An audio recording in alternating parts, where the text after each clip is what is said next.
What's up guys, Philip back with another video, and today I'm going to be going through and showing you guys how to arrange your beats for artists to hop on. And when I say that, it just pretty much means like how to structure your beats in terms of pre-hook, hook, verse, how long they should be, bridge, all that stuff.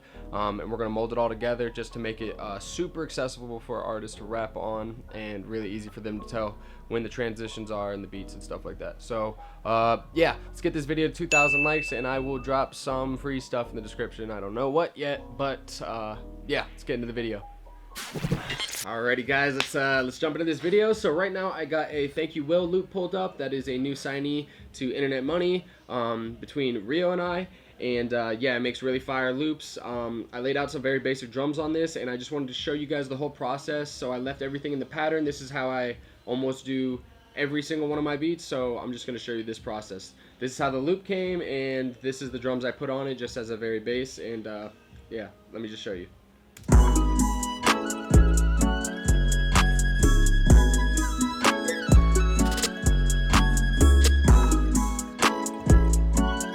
So we got a cool pattern there. First things first, I'm gonna bring all these in the mixer. Come over here, Control Shift L. And it's generally mixed pretty well. That's not really the point of this video, so I'm just gonna hop into this, come up to pattern, and I'm gonna split by channel. I do this every single time. Come over here, drag everything in. Just have it all the length, and then just for organization, because I'm a little OCD, I just like to have all these go the same length.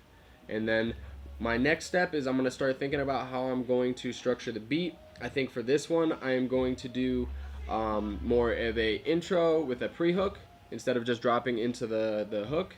So what I'm going to do is I'm going to find an intro part, and what I'm listening for the intro part is just a part where it could build up to something for the pre-hook, because the pre-hook's going to have a bunch of sounds in it, probably the most sounds you can have in the loop. That's that part. So I'm going to go ahead here and just listen. You can hear parts of the loop are different. They're chopped into eighths, and then you could see here, watch. So you got the flute part here, you got the part with no flute here, and all the other sounds. We got this little part here that I'm not going to use, the flute, so I'm going to just take that out. Then we got it settling down a little bit more here and just taking out some of the added counter melodies. And then for the end, we got the very bare bones, probably what he started the loop with. And these are going to be the 4 parts I want to use for the song. For the intro, I'm going to go here and take this third part here with just like the second least amount of sounds. Use that here. And then I'm going to have it come into the part where it has the most amount of sounds right here, going into which would be the pre. So you got your intro, you got your pre right here, and then dropping into your hook, which is going to be this long. And I'm going to structure, I'll show you how I structure it. So we got it as an intro right here.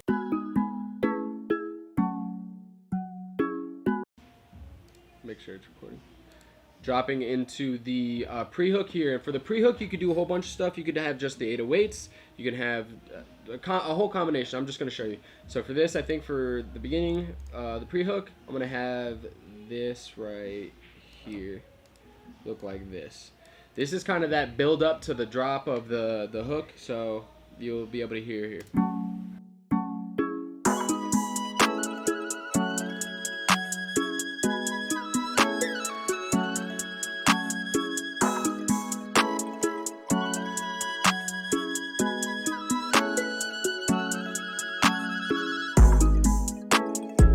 So you see that it leads up into the drop into the hook, and then for the second half of the hook, this will be the first half. For the second half of the hook right here, I'm going to have the part with the most sounds. This is just a rule of thumb that I usually use.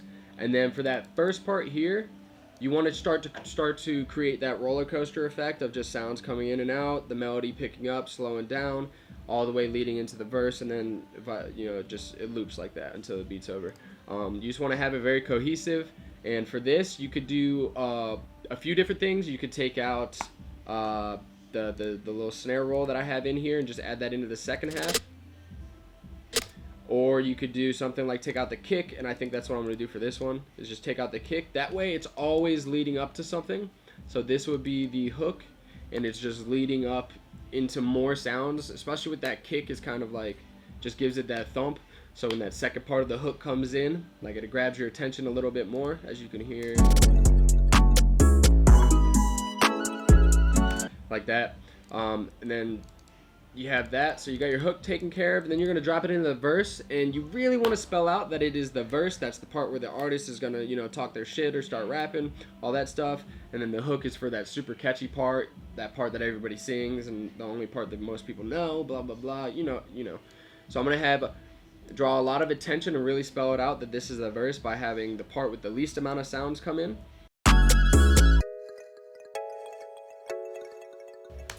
So I'm gonna have these drums come in, and you can really spell it out, the hook, or the verse, I'm sorry, by having something like this go on. And you can experiment. There's a million ways to do this. I'm gonna come over here and just really accentuate this 808 coming in by taking out the open hat and the hi-hats at this second clap here. So you'll hear the little bit of a progression into the verse here.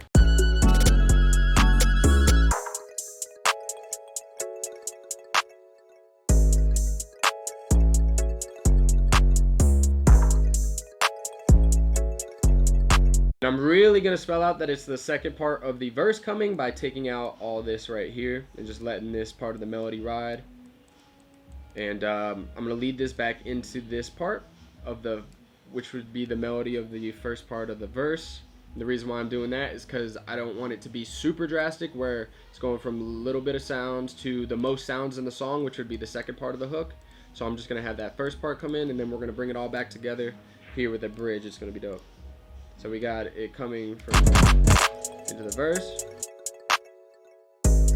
Fast forward.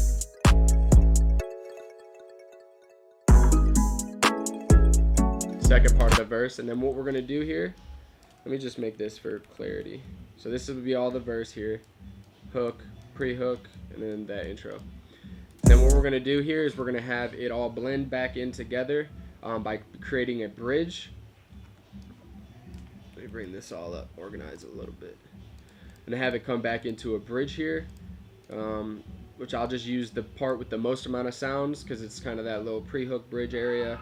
And you could copy paste this part over if you want, or you could, you know, add a little bit of variation to it. I'll do something like this, or you can have it where it's just this. And that'll bring it back in, but I'm just going to give them a little break of the 808, and I'm just going to have the hi-hats and the clap going.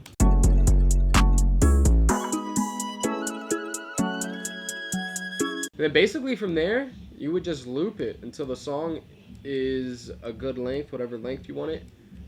Let's go right here, 2:30. That's like a perfect amount of time for a song. But for a rule of thumb, you almost always, like 90-95% of the time, you want the hook to be the last part of the song because it's the catchiest part. You don't want it to end really with the verse that much. Of course, this is all case-by-case scenario, but it's a good rule of thumb. You just want it to end on the verse, or on the hook. So I'm going to have it come over to here, and then right where it would drop into the verse, just have a little outro. You can use this part if you want, the part with the most melodies. I don't think I'm going to use it, though, because it was just used for the second part of the hook. Or I'm just going to let it die out kind of very chill here.